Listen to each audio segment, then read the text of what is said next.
Welcome to MyLife Chassidus Applied, episode 522. This program is in loving memory of Miriam Bas Eliyahu Altois, Aleh HaSholom, and in merit of Baruch ben Yamin ben Menucha Lana Altois, Yukusil ben Leah Rochel and Rochel Bas Liba Farkash, and dedicated by Pinchas Todes ben Miriam and Sarah Bas Rochel Altois. It is also in sad memory of Rabbi Tzvi ben Alexander Sender HaKoyen Kogan Hashem Yinkum Domov. Last Sunday he was tragically murdered.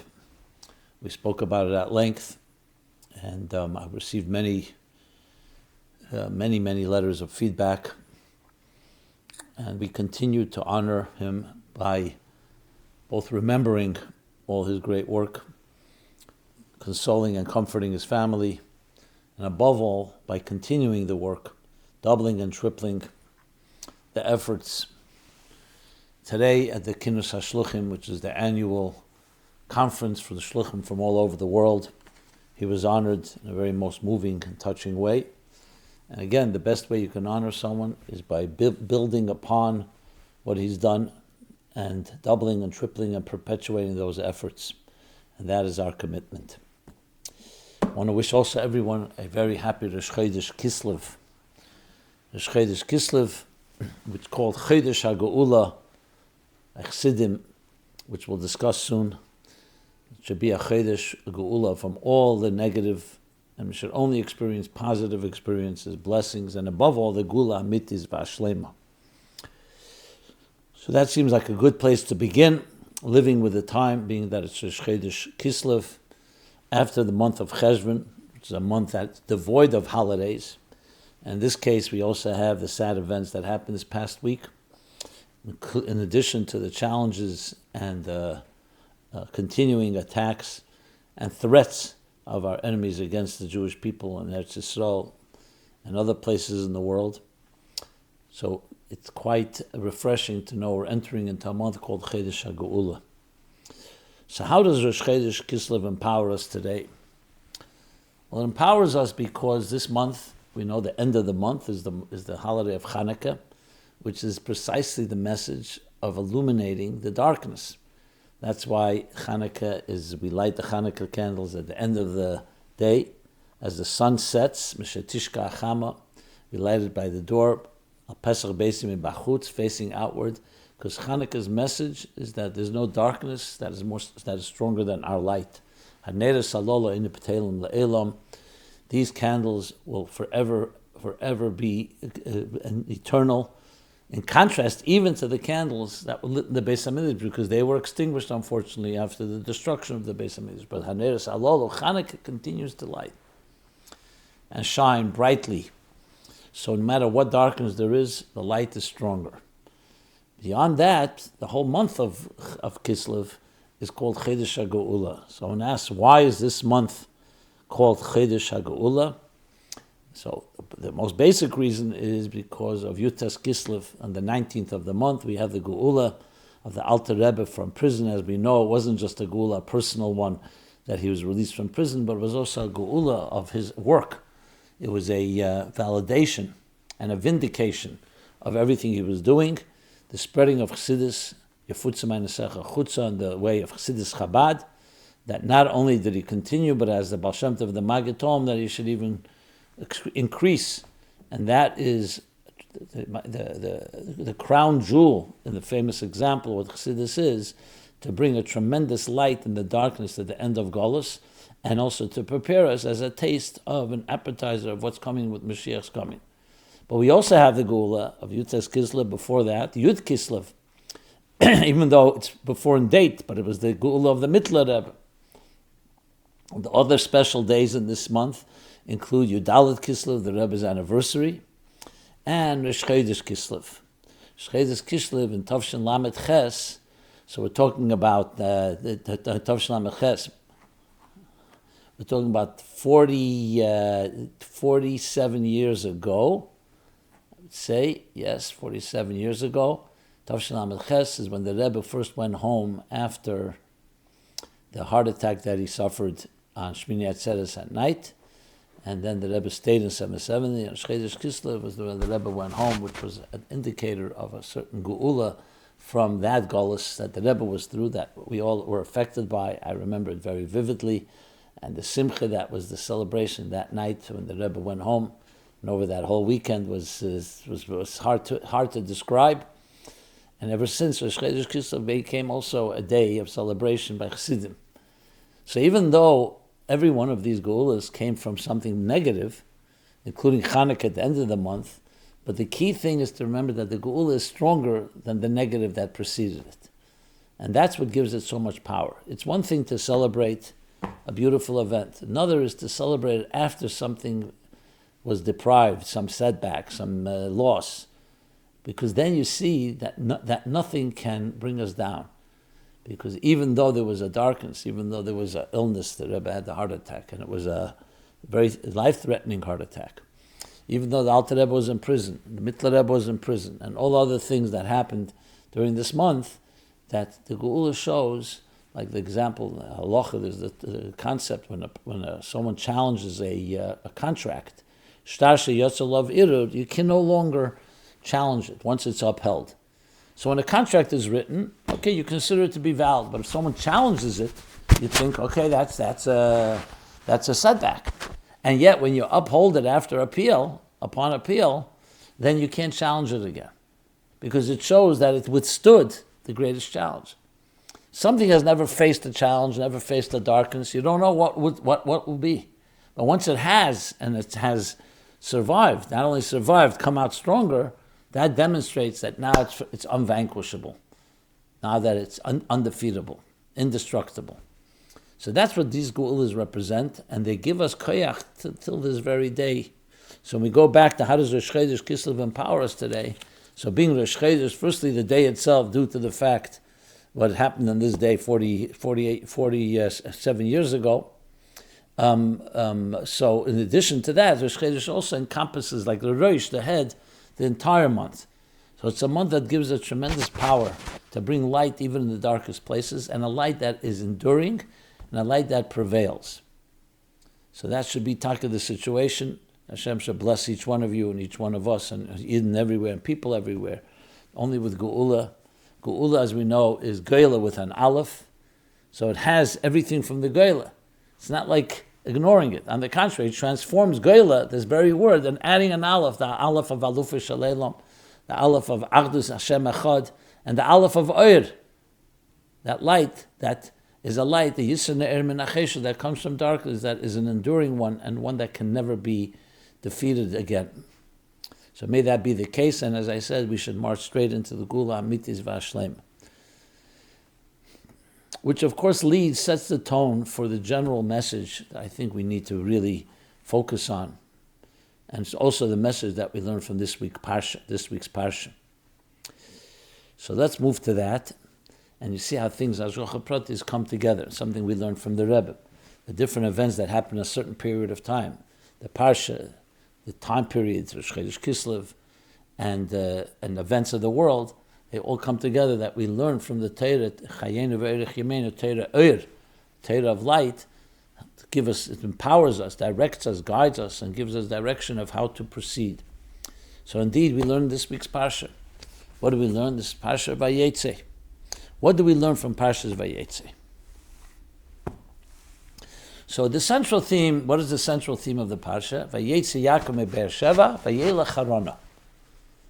As we read in last week's chapter, after being threatened and knowing that Esav was wanted to kill Yaakov, for the reasons that we have learned, because he took his blessings, he stole his blessings, and before that the Bechera, the firstborn, in addition to go and follow the instructions of his parents, to go find the Shidduch. So Vayeitzei Yaakov leaves Vayeitzei Be'er Sheva, the land where his parents were living in Eretz Yisrael, Vayelech Charan, and he goes towards Charan, which is east of Israel, but outside of Eretz Yisrael. This would be not an easy journey. So this story continues. Yaakov falls asleep. At the time he didn't know it was the Har Habayis, the Har Moriah. But then he has the dream where Hashem comes to him and told him not to be afraid, because I'm going with you. I'm going with you. And I give you all my blessings. And the famous blessing where he has Zaracha, Kafara Oretz, that your children will be like the dust of the earth, spread all over the world. Ufaratz yom avakedma v'tzafein v'negba. And they will spread east and west and north and south. Ufaratzta. Yaakov wakes up and realizes where he was.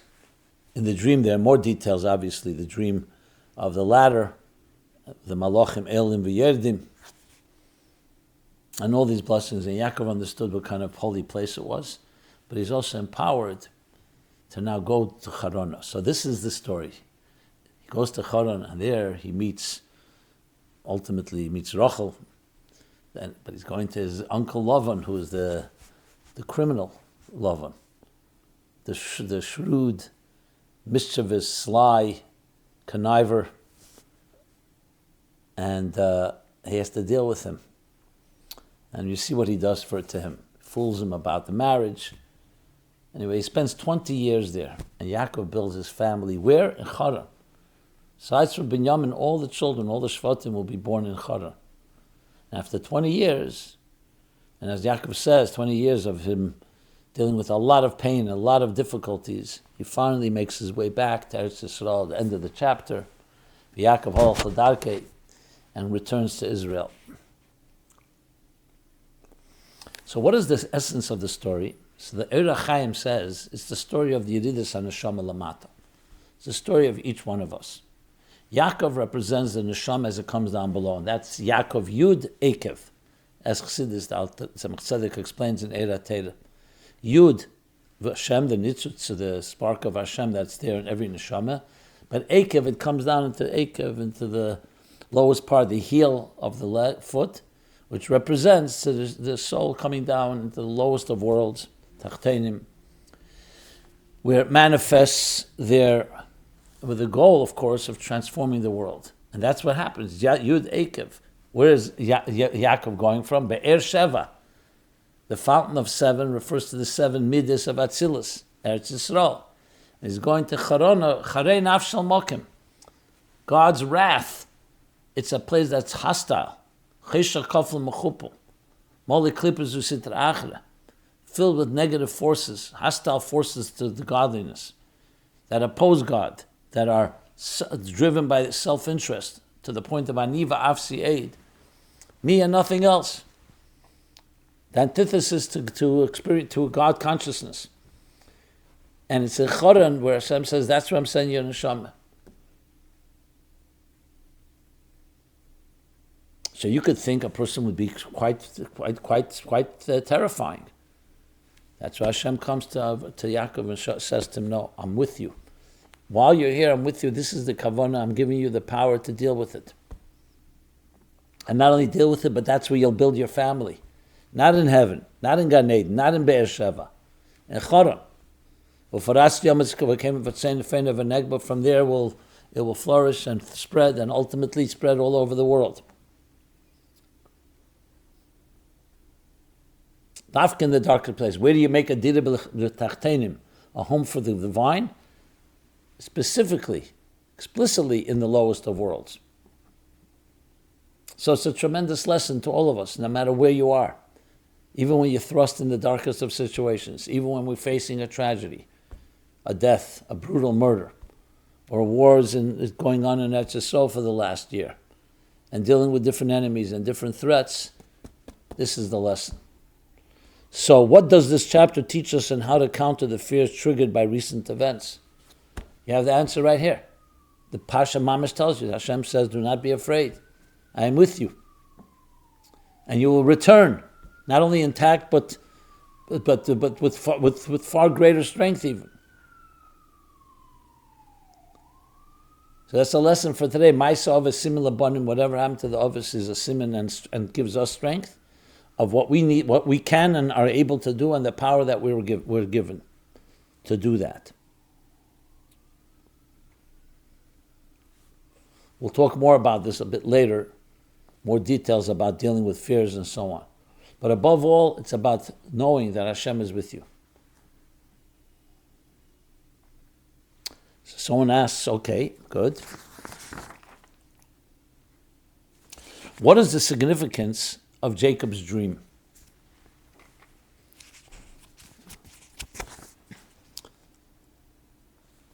Specifically, the dream of angels ascending and descending, a giant ladder that connects heaven and earth.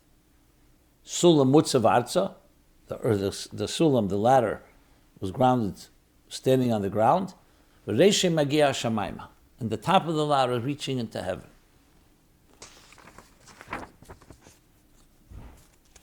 So the initial significance, on a very basic level, is that Hashem is showing to Yaakov that even though you're down on earth, Amutz of Arza, as Chassidus emphasizes, Arza, in the depths of earth, Charan, Afshal Mokim, God's wrath, know that it's a ladder. Because the top of the ladder reaches heaven. So you're never alone. The ladder is a bridge, an interface between earth and heaven.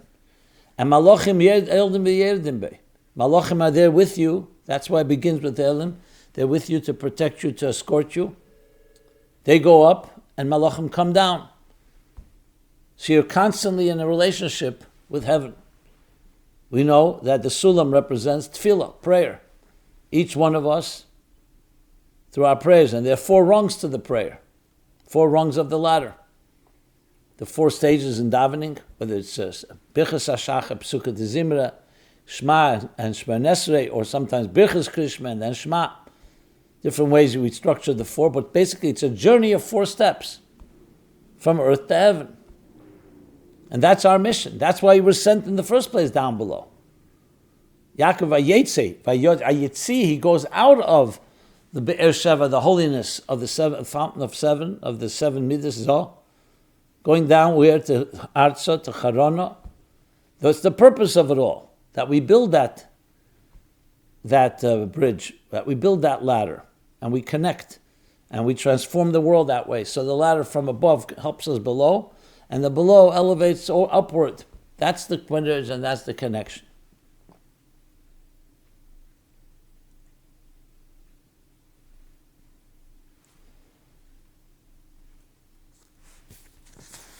So following up with that, someone asked the question, okay, so now Hashem promises Yaakov Avinu the blessings.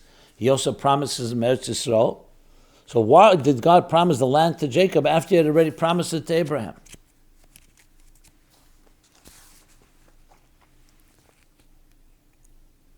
He's promising that it will be inherited by his descendants. Hashem already made that promise to Avram. Is there a new layer or dimension to the promise of inheriting Israel that was revealed to Yaakov that wasn't revealed to Avram? So first of all, reinforcing such a promise, it does not need an explanation. It's a major promise, and you want it to be reinforced. That God is affirming what he said to Avram Avinu. So it just gives us even more strength. Secondly, Avram had his challenges, but Yaakov has his challenges. So Hashem is showing him, even though you have challenges, and Yaakov could say, you know what, maybe the promise to Avram was to Avram. So we see, no, it's an eternal promise, an enduring one. Finally, you could find elements that are said to Yaakov that weren't said before. Because that's what the Avos are. You could also ask the question, why do we need 3 Avos? Why not just have Avram? Avram, Yitzchak, Yaakov, Chesed, Gvura, Teferes, 3 Kavim, the 3 pillars. And each of them are given this promise. So Eretz Yisrael is very clear, without question, under all circumstances, the promise is given to us. And each challenge is faced with its own thing. We know later Yaakov will say to Paroi that he lived very short and painful years. What do you mean short? He lived 147 years, but compared to the 175 from Avram years and the 180 years from Yitzchak, it was relatively smaller because of the challenges Yaakov faced, which was quite challenging, quite dark challenges, hard challenges.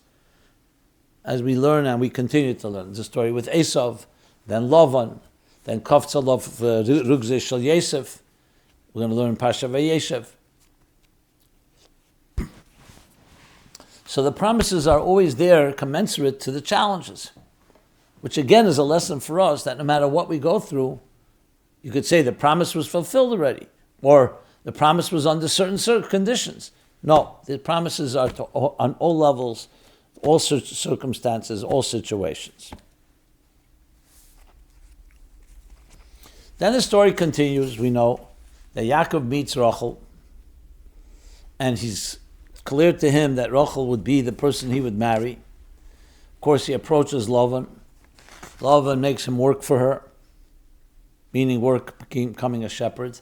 And then Lavan pulls a quick one. He replaces Rachel with Leah, which itself is a very bizarre story. And at the end of the day, Yaakov discovers it's Leah. And even Rachel conspired because Rachel gave Leah the signs that Yaakov gave to Rachel, anticipating there may be a switch over. So then he ends up working another 7 years for Rachel. Now he has Rachel and Leah and each of their maidservants, their Bila and Zilpah. And with them he has the Shvatim, as I mentioned. 11 of the 12 Shvatim, Binyamin would be born later in Eretz Yisrael, to Rachel, and as well as Dina. So the obvious question is, why can't it be a straightforward story? Yaakov wants to marry Rachel, fine, he'll work for her. He works 7 years to love him, to earn his right. Why do you have to have this whole twist? If Hashem wanted them to be married to both, could have found a way. So there's a lot of questions around this whole parsha, and let's just go in no particular order. A bunch of them came in now and also previous years. But I'll begin with maybe the end of the strangeness of it all. Did Yaakov practice favoritism to his wives and children? Because it's one thing what Lavan did, but we seem to see that Yaakov loved Rachel more than Leah. Later we find he also loves Yosef more than the other brothers. That's what created Vayikanu Be'echav, the jealousies. Now obviously Yaakov is Aves Heinen Markava, completely dedicated in a vehicle to godliness. So why does it appear that there's some favoritism? In addition to the questions I already asked, which is why did it have to come in such a strange way? And what does it mean that he did not like Leah? Which we'll talk about shortly as well.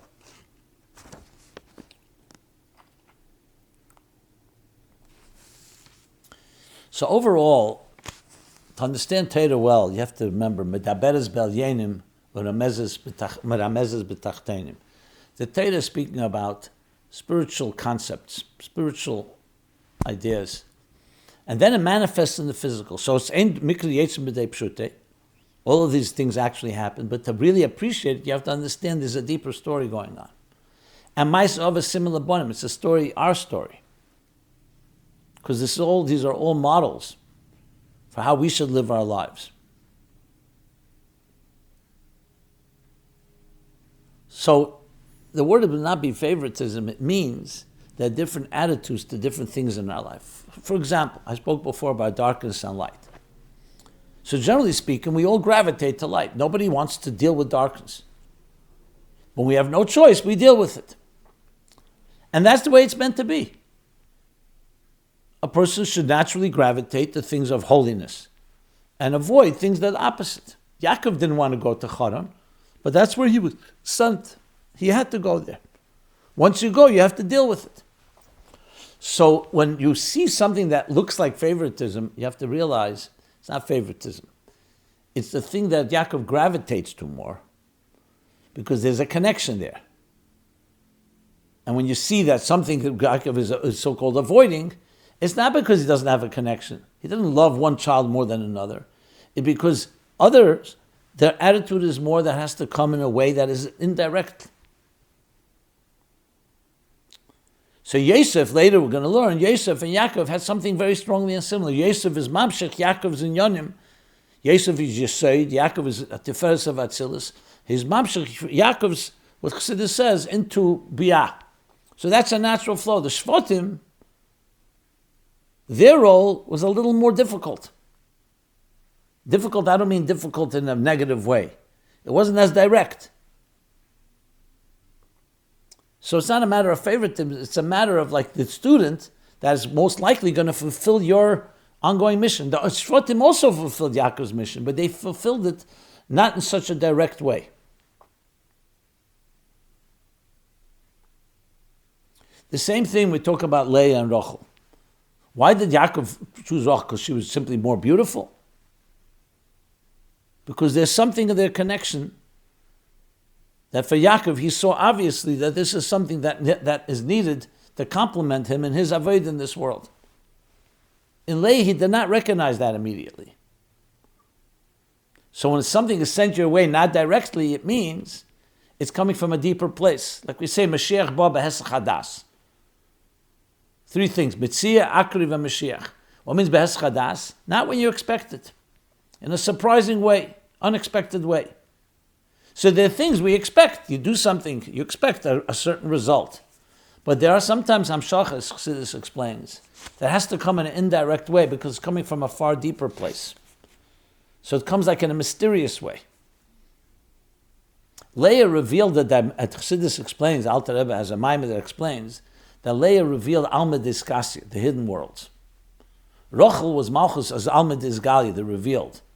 So Yaakov related the revealed because he was Teferes of Atzilus, and Rachel, Malchus of Atzilus, together they would build a family.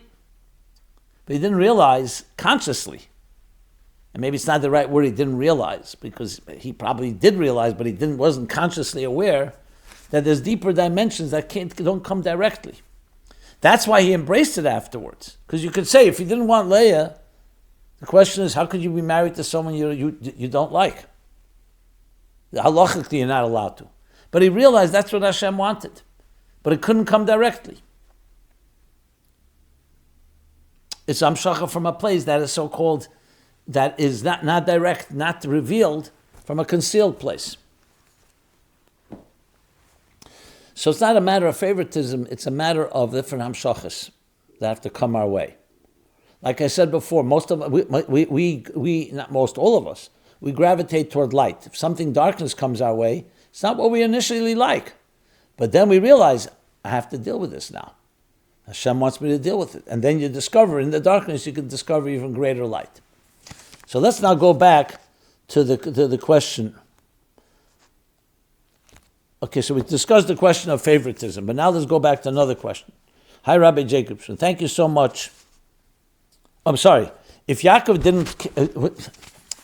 I'm confusing questions, I apologize. Here we go. Did Yaakov hate Leah? Even though it doesn't say in the Pasuk, but it says that he loved Rachel. But later it says that Hashem saw that Leah was hated, therefore he opened up her womb. So everyone asked the question, of course, how is it possible? What's going on here?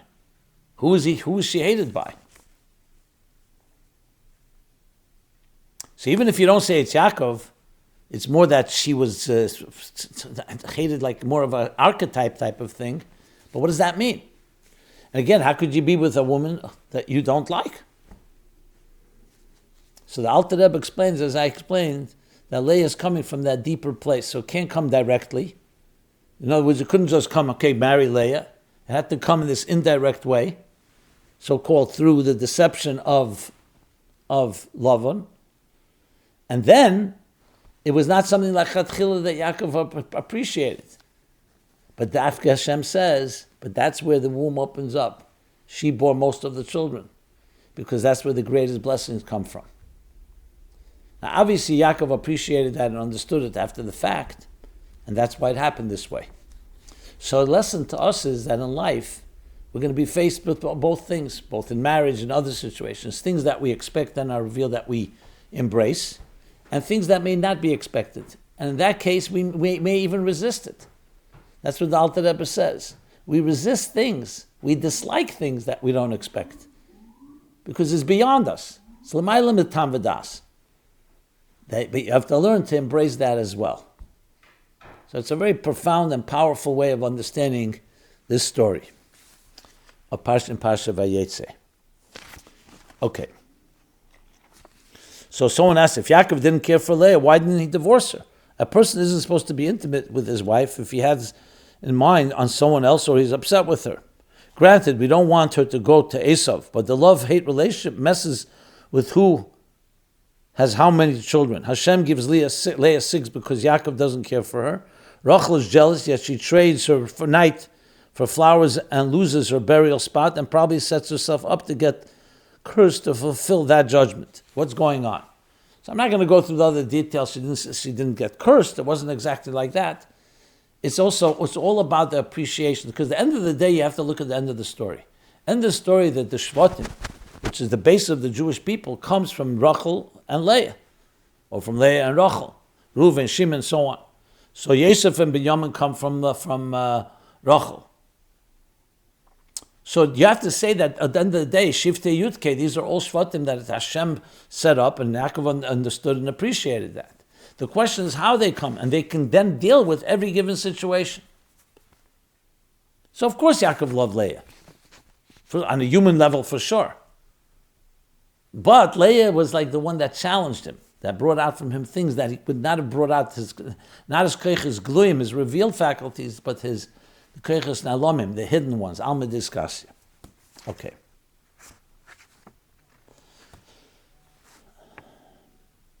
So let's go now back to the very story itself, because there's more to discuss. Why did Jacob marry 2 sisters? So I already explained it, actually, but I want to go from a different angle because someone asked a question more on a sikha from the Rebbe, so let's address that. Hi, Rabbi Jacobson. Thank you so much for your wonderful weekly video cast. I know this question is about Parshas Vayeitzei, but I hope you can answer it. I guess he wrote the question a week before. I had been learning the Rebbe's Sikha in volume 5, the Likutei Sichos, concerning how Yaakov could marry 2 sisters, something forbidden by Torah. After Matan Torah, you're not allowed to do that. So the general answer is before Matan Torah, you didn't have these rules yet. The Rebbe's answer in brief seems to be that Yaakov was bound by the 7 mitzvahs of Noach. Because before Matan Torah, the 7 mitzvahs of Noach, which include a prohibition on deception. As such, as Yaakov had already assured Rachel that he'd marry her and had given her the signs, etc., if he wouldn't marry her, he would be deceiving her. So being that we didn't yet have the Matan Torah that forbade 2 sisters, so that's why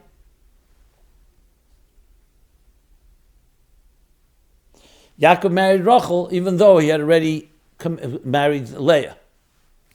So this person asks like this: my questions are as follows, based on what the Rashi told us earlier, that Rachel gave the secret signs to Leah. So 1, wasn't it Rachel who deceived Yaakov by giving away the signs and not vice versa? 2, as Yaakov had intended to marry Rachel, and it was Rachel who had given away the signs, why would it have been deception not to marry her? She seemingly gave up that privilege by giving away the signs. 3, if Yaakov was so against deception, why did he deceive his father to receive Esau's blessings, last week's Parsha, and not just tell his father that he deserved the first bracha, having purchased the bechera from Esau? Thank you so much for your attention to this and your great broadcasts. Okay, so briefly, and then we'll talk, of course, above all, the lesson to us is the following. The fact that Rachel gave Leah the signs, which you can ask, why would she do that? Was because she had Rachmanis on her sister. On a deeper level, Rachel, Malchus of Atzilus, recognizes there's something going on here. She also understood there's a deeper story. She understood that for some reason Leah has to be with Yaakov. She realized, whether she fully appreciated the world of Alma Diskasi, but she definitely understood something's happening here. So it wasn't just Rachmanis on Leah, not to let her be embarrassed, because she'll end up without the signs and look what would happen. But it was part of the story that has to come behes chadas. And Rachel understood that much. You see from this that you have to read the stories in the Torah on that spiritual level. Like I discussed about Teldus a number of times. Yaakov didn't deceive his father. It had to come that way because the birur is belavushe amizbarer. Yaakov had to dress up in the garments of Esau because the brachas, he didn't steal from Esau. The The brachas belong to Esau, but he would not know how to appreciate them. They had to come through Yaakov, just like the Nefesh Elikis has to in some way dress itself up and explain to Nefesh Abamis on its terms why it should serve God. It's not fooling it, it's harnessing it. So Rachel understood it's not a matter of deception. From Yaakov's end, he had promised to Rachel. And he knew that there's a spiritual reason that him and Rachel have to be together. That was a given to him. What he didn't know was why he had to be with Leah. And then he discovered that as well. So that's what the Rebbe is saying. The Rebbe is speaking of Pshut Shamikra, that he gave his word. And again, remember, we don't have the Isser, the prohibition of marrying two sisters before Matan Torah. But it was more than his word. It was also he understood that their destiny was meant to be together. What emerged from all of it, that ironically coming from Lavan, from the dark place, from Charan, this deeper power, that you discover the deeper energy of divine energy that's concealed in Alma Diskasi and Leah.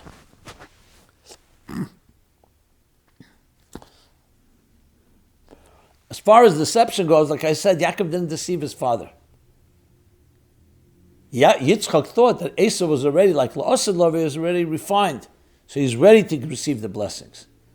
The fact was that Rivka and Yaakov both understood that it still had to go through Yaakov.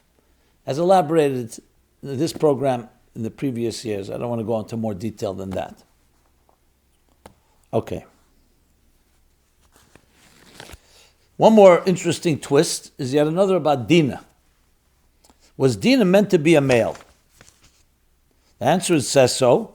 That Dina was suggested to be a man, but changed to a woman so Rachel wouldn't be shamed that the concubines, meaning Bilhah and Zilpah, would have more sons than her.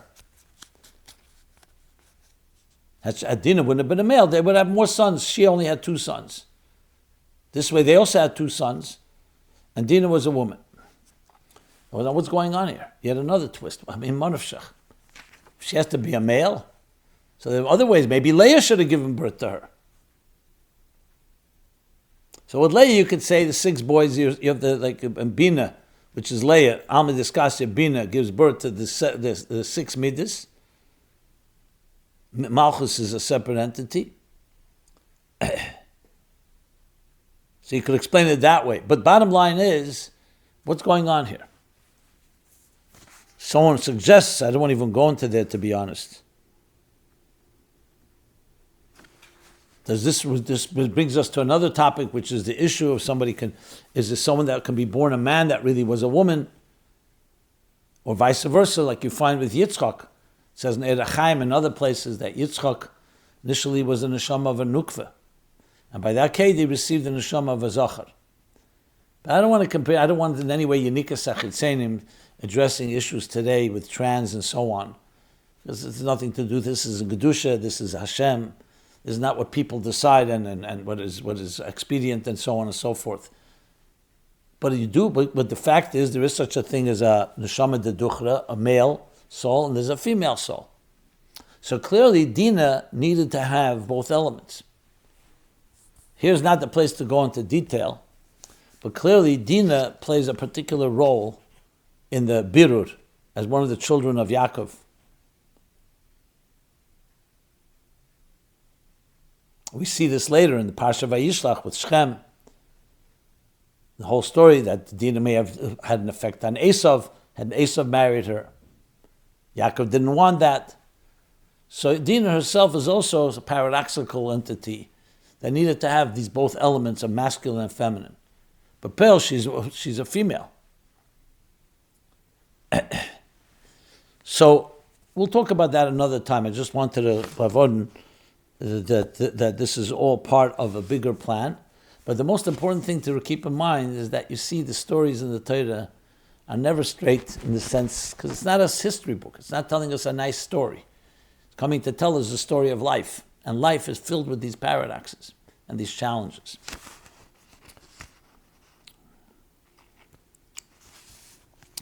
Should we take dreams seriously? So someone writes a rather longer message. Dear Rabbi Jacobson, I want to ask you from a Torah point of view, viewpoint if we are supposed to take dreams seriously or if most dreams are just nonsense.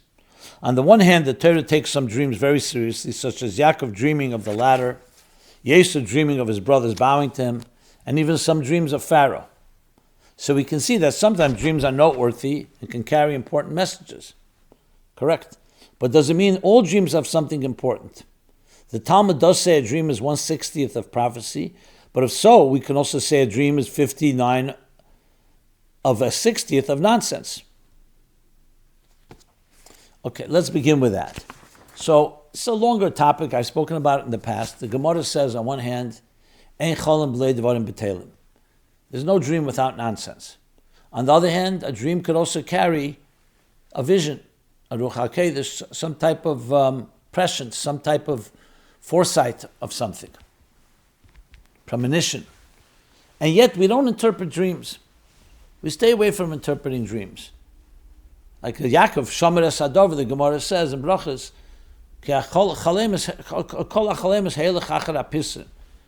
that a dream does not get fulfilled until you interpret it. So not always we have to interpret dreams. And in general, if you went to the Rebbe or you went to the Rabbeim, they didn't interpret dreams. But then you find in Torah, Yosef interpreted certain dreams. So there's a time you have to know who and what. But in general, we stay away from that because precisely we don't know which part of the dream is nonsense, which is not. If a dream is persistent several times, then maybe you look at it closer. So in general, we stay away. As the Rebbe once told somebody, we have enough to work on figuring out what to do while we're awake before we start interpreting dreams. And yet, there are times, so this you need to have a mashpia, a serious person. Someone could determine whether it's worthwhile even going there. If not, best is to dismiss positive dream, a negative dream. It's too complex and too confusing to know whether it's what to draw from it that is valid. This fellow continues to write a whole stream that he had based on another thing, that in our community we do give credence to dream if we see the Rebbe in a dream. I don't know if that's a rule. Obviously, you see the Rebbe in a dream, it has a little more, gets our attention. But that dream could also have many contradictions and paradoxes. So I don't know. Anyway, this fellow, I'm not going to read the whole thing, but he goes on to describe a dream that he had and wants to know my opinion on it. So if you write to me privately, I'd be happy to try to respond to it. I'll just say for the benefit of the public, after reading your entire dream, as I said, you can't know what part of it is accurate, what part is not, but the lesson you take away, if you want to take away a positive lesson, in your case, a lesson that where the end of the dream is that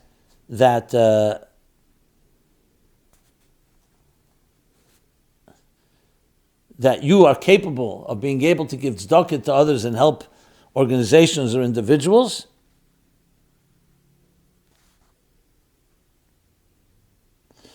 and that as you state in your dream, so then, like you say, I really hope the dream is true, not just for my sake, but for all the Torah institutions I can help when I'm wealthy.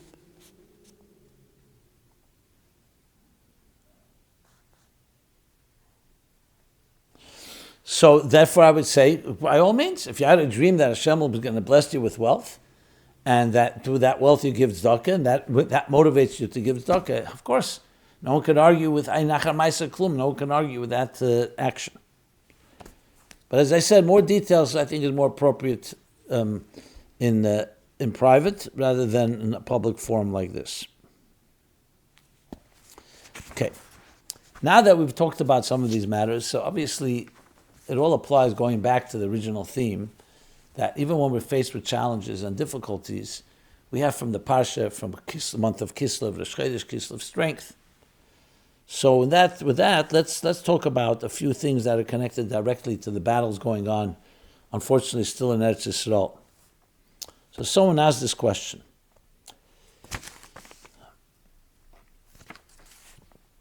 Would the Rebbe approve of the current ceasefire in Lebanon?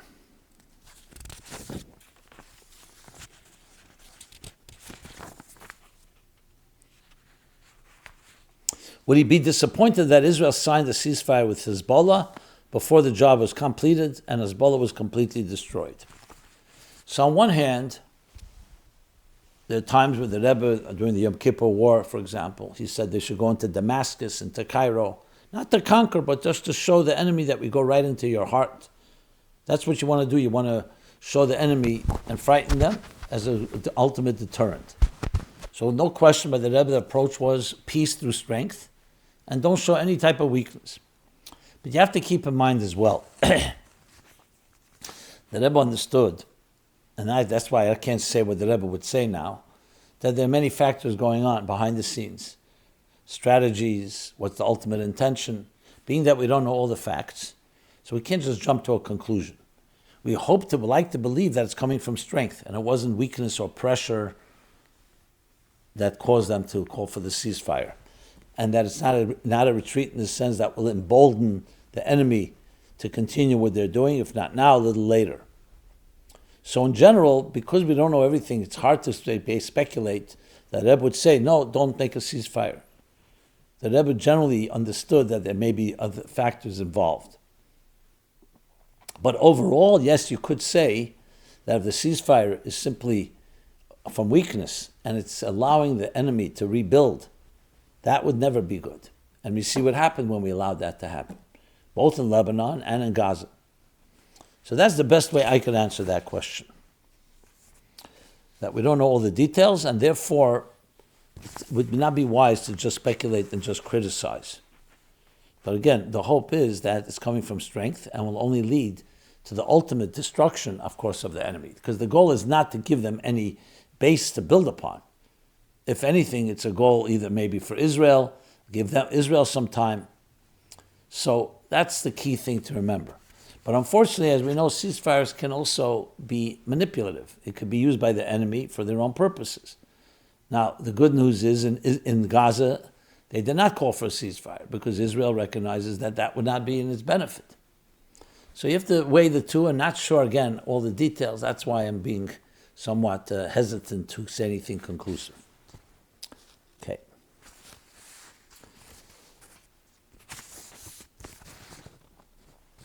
Did the Rebbe suggest security protocols for Chabad houses?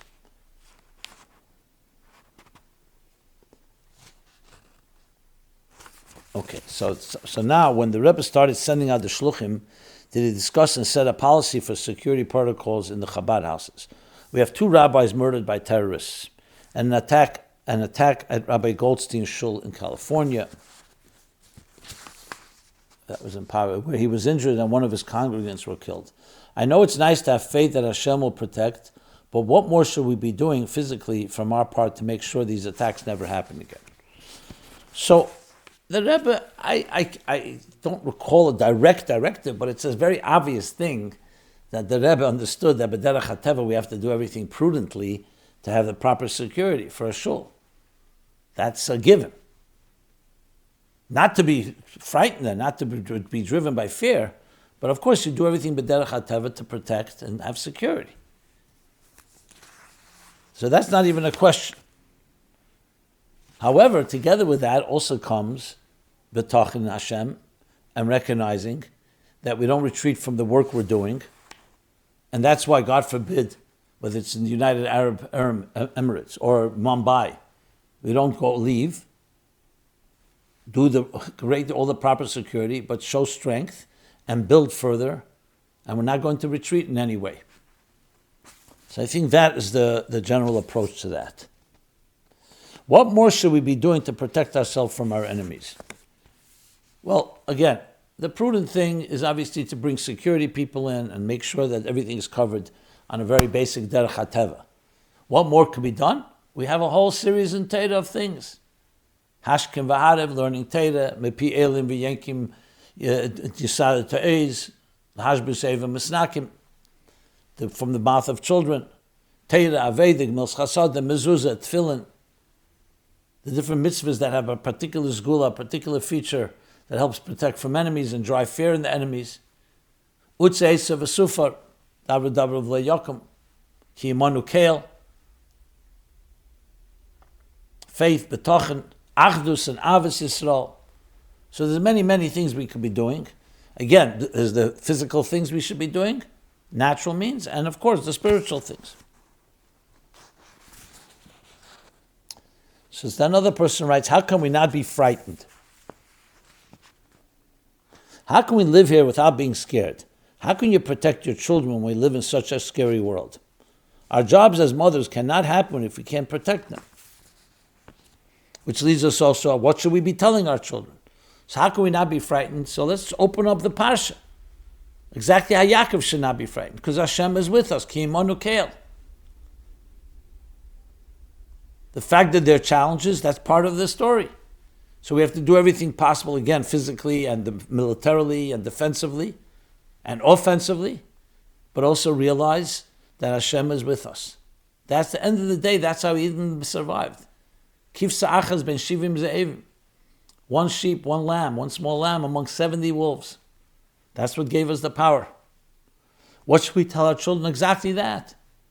Every morning you say, Maidani, other psukim, that their psukim, when they say a bracha, when they say a tefillah, a kapitel tilim, it's lahash b'seiv v'misnakim repi'elim v'yenkim yisad te'ez. In the time of Mordechai, you gather the children, when they say psukim, it helps to feed the enemy. You teach our children and ourselves that the best defense is offense. We are here because Hashem put us in this world and we will prevail. So again, obviously we have to do everything prudent. But this is a time that's a definitive time. This is a time that your children forever will remember. How did you behave and what did you say? You see this all the time. That how children, when they turn into adults, how do they deal with challenges? What they saw at their homes. If they saw their parents cowering in fear, God forbid, or retreating, or frightened, that teaches them to be frightened. When they saw parents rise to the occasion, responsibly, not in a reckless way, God forbid, but strengthen their Yiddishkeit, strengthen their bitachon, strengthen their connection, check their mezuzahs, add the miftzayim, add in the other and pulis and helping others, while also doing everything prudent. This builds confidence in our children. So we, as a parent, you have a tremendous achrayus, responsibility, especially in a time like this. And finally, someone asked, should we move to Israel? Is it better than here in USA? So I've discussed this in the past. This is a question you have to ask your mashpia and your rav and really give it serious thought. From a point of view of safety, the Rebbe did say Israel is the safest place. But every place has its challenges. Whether you should move to Israel is dependent on many factors. Can you? Financially, in other ways. Is a Mossad, an organization, dependent on you? Or people dependent on you in your community where you are? So a lot of factors that have to go into a decision like that. Okay. Since we're already speaking about that, and this week was also the Kinus HaShluchim, let's address this question. In the song Hine Mateva Manoim Sheves Achim Gam Yochad, which means a simple interpretation that it's beautiful when brothers, Sheves Achim, when brothers are sitting together united. I see this person wrote 7 brothers. Sheves Achim, 7 brothers. I think it's talking about when they're sitting together, but maybe Shevas also has a meaning of 7. I don't know, I have to look that up. But is there a deeper layer to this that's taught in Chassidus, that the 7 brothers are 7 spheres from Chochmah to Malchus that were divided when the vessel shattered in the world of Toyu and get reunited in the world of Tikkun when we refine our midas by doing Torah and mitzvahs. So as I said, Sheves Achim most likely means to sit, but I'd have to look up if there's a connection to 7. The way you're describing it, I didn't look it up, to be honest, but it's something I will look up. It's interesting. If someone has something to say about this, please, by all means. But if there is a connection to 7, you likely could say that the Sheva Midas, where the main Shvira happened, the imbalance in the Toyu and Shviras HaKelim is repaired through our unity, because in Torah it was like a anfin mispardin, which means separate and divided branches, because you don't have iskalus interconnectivity, whereas in Tikkun they get reconnected. That's the unity, and that's indeed why unity has such power. But the bottom line is that the pasuk, since you're mentioning it, it definitely tells us the power of unity. Barchenu Avinu Kolonu Koechad, that it brings down the brachas of God. So unity is a tremendous keli for blessings, for eliminating enemies, and for eliminating in general negative forces. Since we're already on the topic, it's a question that came a few weeks ago, but I'll address it now. What attitude should we have to the arrest warrant issued by the I don't know what they call themselves, the ICC, International Court, against Prime Minister Netanyahu?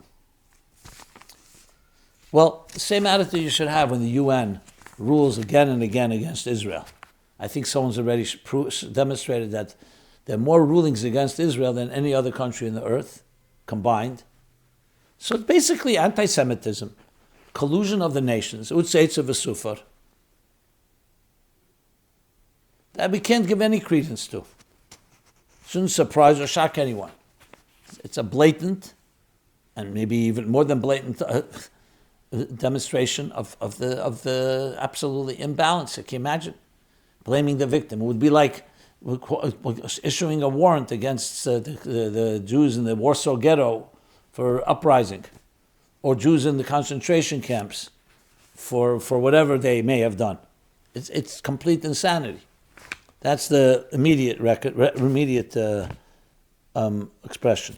How can some people see things so upside down? What kind of upside down world do we live in when the International Court issues an arrest warrant for Netanyahu for the crime of self-defense against the Hamas terrorists? What's next? Will the International Court issue warrants against police officers for arresting criminals? Will they issue warrants against homeowners that install burglar alarms in their houses because it violates the rights of criminal thieves to ransack your home? The world is so crazy, there's only one person who can fix it, Mashiach. May he come immediately. Amen. But the Novi already says, some said they will cheshech le'er and mar l'mosek. They will call darkness light and sweet and bitter sweet. They'll call bitterness sweetness. It's called a false, not just a false narrative, a complete opposite narrative, turning the victim into a criminal and the criminal into a victim. So again, it shouldn't surprise, it's part of the deep cheshech. We have to maintain the true narrative and not be ashamed and let people know. Should we do something about this? Well, what we should do is maintain our light. Light is always stronger than darkness. It's not about getting angry at them. It's about continuing to spread our light, continuing to spread truth in a persistent way. That's how we do things about it. What are you going to do? You're going to try to convince people who are either brainwashed or maliciously distorting the story. Who are you doing? Who are you talking to? Can Beis Din decree against the anti-Semite judges of the International Criminal Court that would allow the Shemrim or other similar groups to arrest these corrupt judges and hold them accountable for their crimes of aiding and abetting the murderous terrorists? I wouldn't put too much energy into that, but if someone wants to do that, by all means, if you can get them arrested, by all means. I think we have to focus where we choose your battles where we know we can be successful. And absolutely, we have to speak up and make sure that the true narrative is told properly. Okay. There's many other questions. I'll try to keep things timely. So let me address one or two that are not necessarily relevant to what we've been discussing till now, but people who ask questions, I always want to respect everybody's interests. This platform, this program was always set up that every question is welcome. Nothing's taboo, nothing's off limits. Some are more personal, some are more controversial, some are more global. So let me just choose a few that came recently. And someone writes, how should we deal with our child who was disrespectful to his teacher? So here's the details. Dear Rabbi Jacobson, I got a call from my 12-year-old son, yeshiva principal, saying they want to suspend him for one day for disrespecting his teacher. Okay.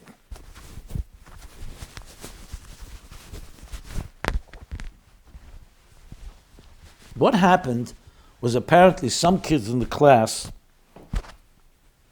were doing something disruptive and wouldn't stop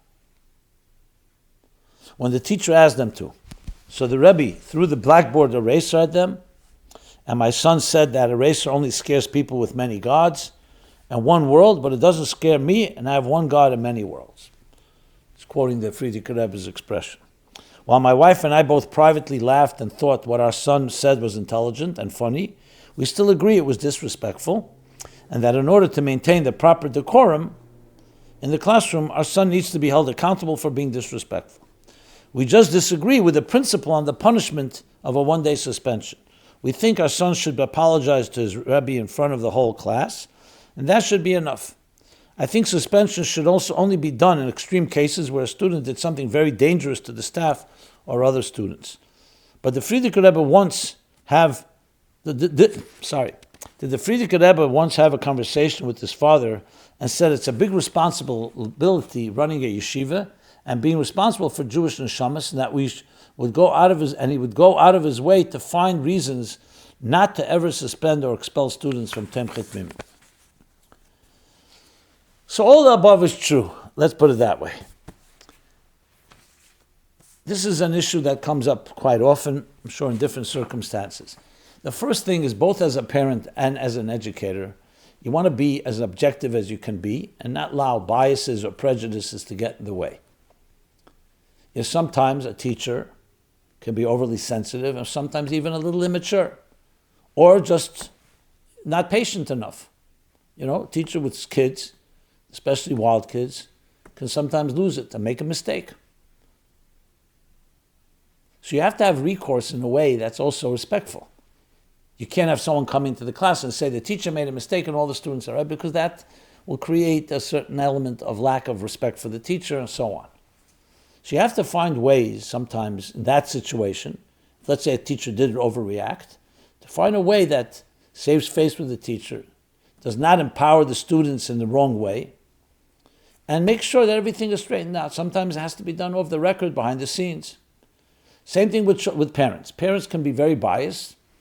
My child can't do anything wrong. Or they minimize it. So the first thing is you have to find out the facts, what actually happened, to determine the severity of it. If it's a blatant, flagrant, like you described, something destructive or dangerous, so then I think everybody can agree, let's find a discipline that is the right one. We'll talk about suspension in a moment. If it's something that's not quite like that, or it can be interpreted in different ways, you have to look at what's the best for the children and best for the cause. It's not about whether you make the teacher happy or the parents happy or the child happy. What's best?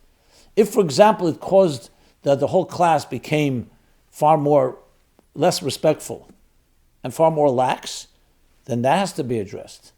If no one in the class noticed, for example, and it's just between the teacher and the student, so that should be addressed. It all comes down to be wise about it, understand firstly the circumstances, then figure out a way to diffuse it. Also, people make mistakes. Sometimes you have to give them another chance. If it happens again, it's another story. As far as suspension goes, yes, in general speaking, the Frierdiker Rebbe did say that and similar things. He spoke, I think, suspending altogether. I don't know about suspending for a day. But I think suspension, anything that's strong, you have to remember, has also an effect on the student. It could serve as a deterrent, but it could also serve as creating a very bad experience. So you have to be very careful when you use more draconian and harsher methods. And this is a debate that's raging on what's the right way to discipline if someone does need the discipline. What I'm trying to bottom line say is that first you need to know all the facts. Think of it like a doctor. You have to diagnose the situation. What exactly happened? Who was affected? What are the long-term implications? Is it something that can be overlooked? Is it something that shouldn't be? And then what's the best way to intervene? Do you have to always bring the parents in? Maybe the parents have to do something at home with the child. Maybe it's not connected to the school. But the main thing is not to be vindictive and not allow ourselves to get into a spitting match, so to speak, between teacher and student or teacher and parents, to get personal interests out of the way and think what's best for the children, what's best for the class, what's best for the cause, especially long term. That's the way I would approach it. Since I don't know all the details, it's hard for me to rule on this one. I get the picture. The student should not have said what he said because that is respectful, and a student has to have respect for the teacher. So the question is how now to address it. So I'd like to hear from the parents. What do they suggest? And maybe if we put our heads together, you can come up with something that this should be a yad achas. It's win-win. This shouldn't be a battle between the mechanchim, the educators, and the principal, and the teacher, and the parents. They should be united as one, but that's necessary first to clarify exactly what the details of the story is. Okay.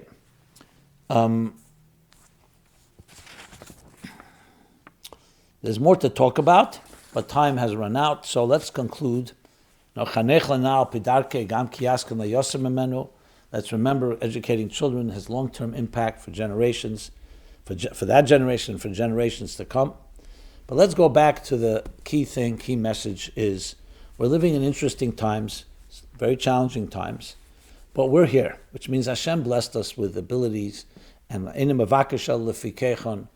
we would not be asked to do something that we are not given the power to do. So we're empowered. We're empowered with the Parsha. We're empowered with Rosh Chodesh Kislev. We're empowered with the directives of the Rabbeim, namely, and especially the Rebbe in our generation, the power of Chassidus, applying it to our lives to help us get through any situation, come stronger, and always remember the best defense is offense. We are here, Paula Yemomanan, Anan Paula Yemomanan. We are day workers. We're here to bring great light into this world. And even when there's a challenge, to show how we can bring even more light. At the same time, we have to be practical and prudent and vigilant in dealing with every given challenge. Hashem should bless us with Chodesh Ha'Geulah, a month of actual real Geula in every possible way. And we should do our part, our Maisa, one good deed, one good word, one good thought that tips the scales and brings Geula, Pratis and Geula Klolis, maybe Leah Lahem Tshuva Atzola, both to each one of us and to the entire world. It should be zeichet to the Gula Amitis Vashlema as we enter this special month of Kislev. Everyone have a very good month. This has been MyLife Chassidus Applied. We're here every Sunday, 8 to 9 p.m. Be well and be blessed. A good nafreilichen Chodesh. This program is brought to you by MyLife Chassidus Applied. Please help us continue our programs. Make even a small contribution at chassidusapply.com/donate.